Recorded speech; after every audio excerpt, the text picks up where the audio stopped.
Before I get into this insane story, let me just say, if you enjoy real-life stories with wild twists, drama, and a little dose of reality, subscribe to the channel and turn on notifications.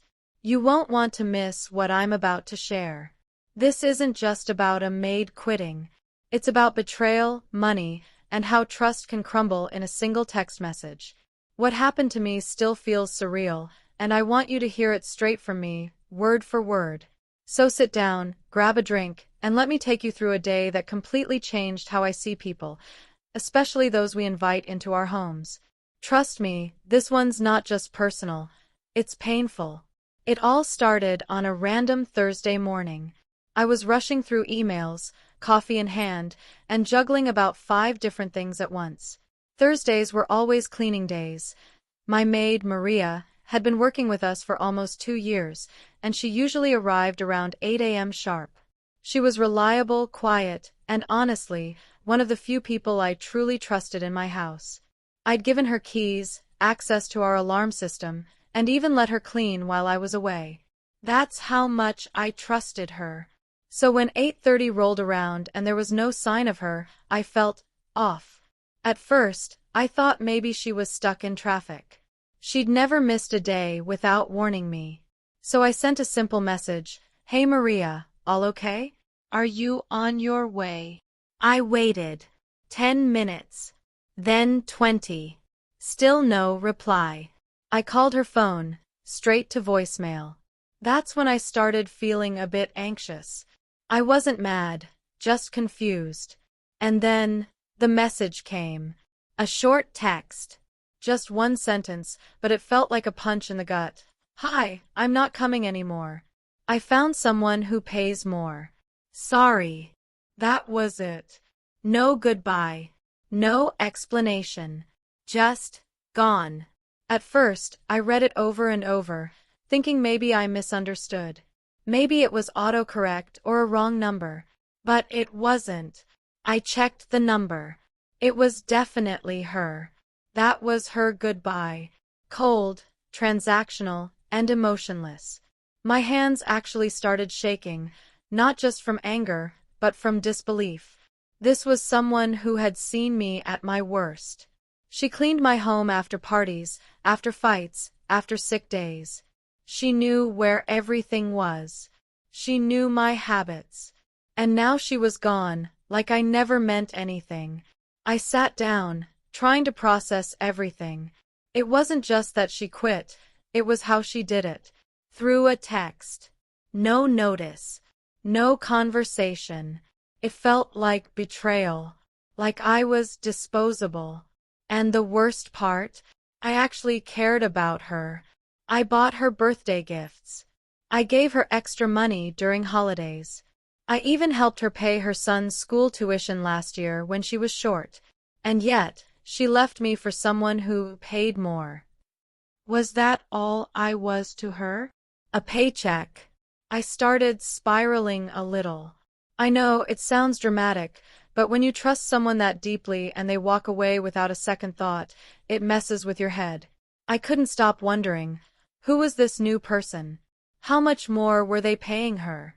Had she been looking for another job behind my back for weeks? And most of all, why didn't she talk to me first? I would have given her a raise. I would have worked something out. But she didn't even give me the chance. Later that day, I went through my camera footage. Yes, we have cameras in the hallway and living room. I just needed to see her one last time. The last time she worked here, she seemed normal. She even smiled at me, complimented my dress. Nothing in her behavior seemed off. But now that I look back, maybe that was the act. Maybe she already knew she was leaving. That she was using my kindness, my trust, while planning her exit. I felt so naive. I told my husband what happened, and he was furious. Not just for me, but for how she disrespected our family. He started checking to make sure nothing was missing, just in case. Thankfully, everything was still there. But the feeling of being invaded lingered. You don't realize how vulnerable you are until someone walks out of your life with zero warning, leaving your home and your heart wide open. That night, I barely slept. Every noise made me paranoid. I even double-checked the locks before bed, something I hadn't done in years. Not because I thought she'd come back to hurt us, but because I realized I didn't really know her. I thought I did. But maybe I only knew the version of her that needed me. The version that smiled for the job, but deep down, saw me as just another employer. Another stepping stone. I know some people will say, she had the right to leave. And yes, she did. But how you leave matters. We weren't strangers. I had let her into my life, my personal space. She knew my dog's name, she watched my daughter grow up, she folded our clothes like they were her own. And all it took was someone offering her more money to erase 2 years of loyalty? I couldn't help but ask myself, was any of it real? The next morning, curiosity got the better of me. I needed to know who this better-paying person was. So I did something I don't usually do. I messaged one of her friends, another maid who worked in our neighborhood. I just asked casually if she'd heard from Maria, pretending I didn't know she quit. She replied almost immediately, "Oh yeah, she's working for that family on Cedar Street now. They pay cash. No contracts. Triple your rate." Triple. That's what I was up against. Triple my rate. I felt a mix of anger and something else. Jealousy? No, not exactly. But I couldn't shake the feeling of being undervalued. Like I was competing in some silent auction I didn't even know was happening. But also, who pays triple for a housekeeper? I started wondering if there was more to this new arrangement. Was she just cleaning? Or was there something else going on? My mind started racing through every possibility. I did some harmless online digging. Nothing too invasive, just looked up the family she was working for. Turns out they're sketchy. The kind of people who flash money but never seem to actually work. A lot of expensive cars, weird late-night parties, and a house that looked more like a private club than a home. Suddenly, everything made sense. Maybe it wasn't just about money. Maybe Maria got pulled into something bigger, something more dangerous.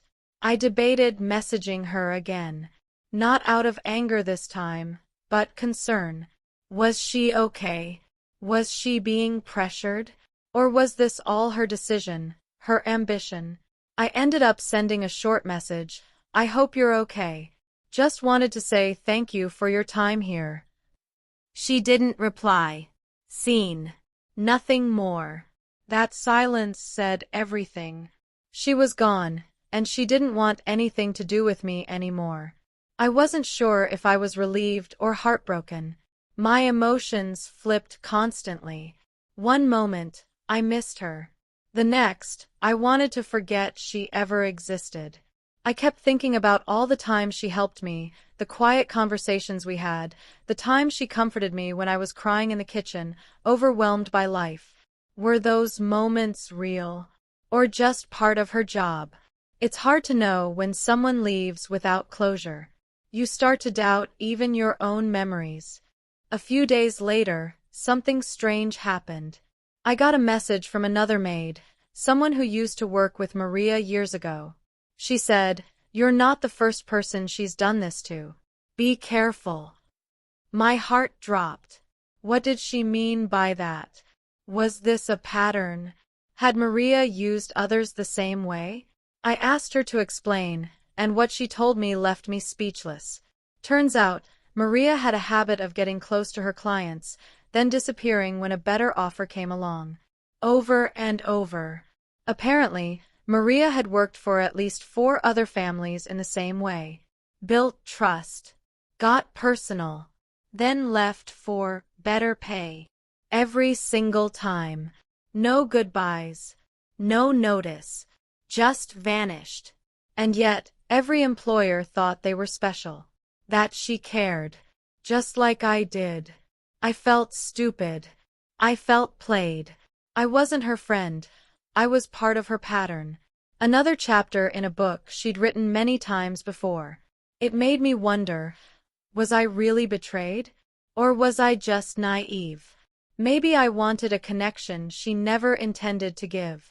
Maybe the kindness I saw was just survival. A mask. And if so, how many other people in my life are wearing the same mask? That thought stayed with me for days. I didn't just lose a maid. I lost a bit of my faith in people, in relationships, in intuition.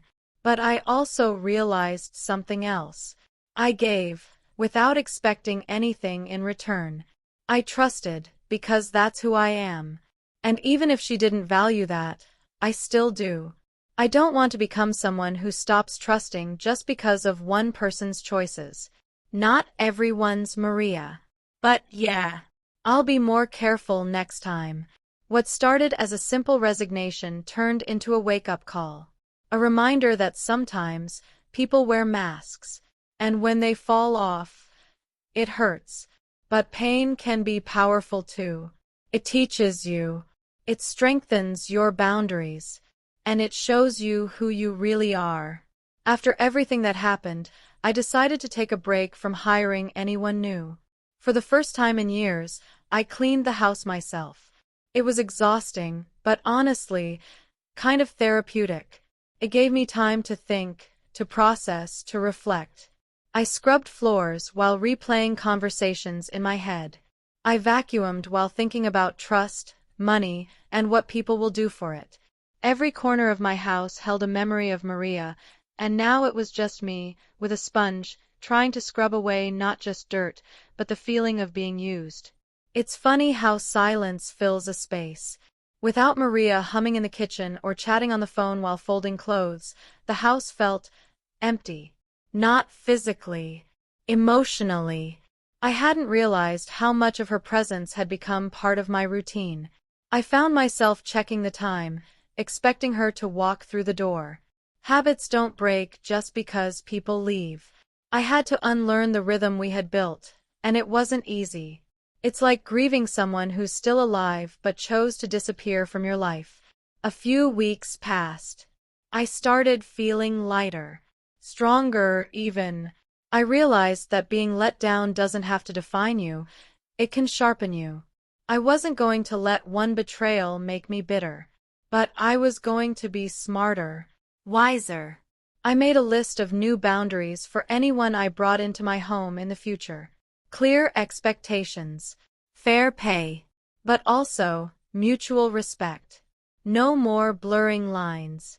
No more emotional attachments to people who see you as temporary. My kindness would remain, but my guard was now higher. Eventually, I did start interviewing new housekeepers. Slowly, carefully. I asked better questions, paid attention to the little things, eye contact, follow-up, professionalism. I learned to listen to my gut again. One woman, Clara, stood out. She wasn't overly sweet, but she was honest. Real. She said, "I won't pretend to be part of your family, but I'll treat your home like it matters." That sentence hit me. She wasn't selling a story. She was offering a service, with dignity. That's what I needed. I hired Clara. It's still new, but it feels different already. She shows up on time. She communicates clearly. And I respect her boundaries, just as she respects mine.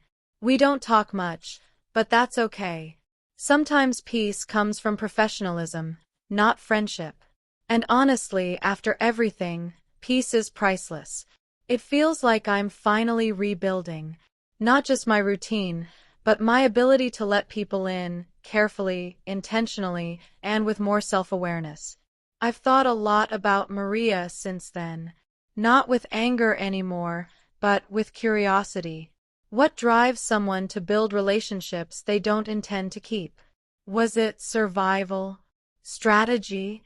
Or maybe she never saw it as betrayal, just business. I may never know.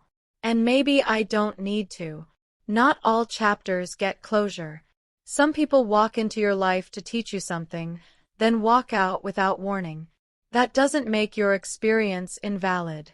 It just means their role in your story is over. If there's one thing I've taken from this entire experience, it's this: protect your peace, but don't punish your heart. People will disappoint you. Some will leave without explanation. But that doesn't mean you were wrong to care. It just means you cared more than they did. And that's okay. I'd rather be someone who feels deeply than someone who moves through life numb. Because every scar, every lesson, makes me wiser and stronger. So if you've ever been blindsided like I was, if someone you trusted walked out without warning, let me tell you something: you're not alone. And it doesn't make you weak. It makes you human. What matters is what you do next. Don't let one person's silence your spirit. Stand up. Rebuild. Keep your heart soft, but your standards high. And most importantly, never stop believing that there are still good people out there. Because there are. They're just a little harder to find. I never expected a simple text message to shift my entire perspective on trust. But it did. And now, I'm better for it. More cautious, yes, but not closed off. There's strength in being open, even after pain. There's power in continuing to care, even after someone proved unworthy of it. I've learned that loyalty can't be bought, and that kindness isn't weakness. It's a gift. One I'll keep giving, just more wisely from now on. Thank you for listening to my story. If it resonated with you, even a little, please subscribe to the channel. I share more real-life experiences, thoughts, and reflections like this one, and I'd love to have you here. Your support means more than you know. And if you've gone through something similar, share it in the comments. I read every single one. Let's create a space where we learn, grow, and heal together. Until next time, take care of yourself, and don't let anyone make you feel small for having a big heart.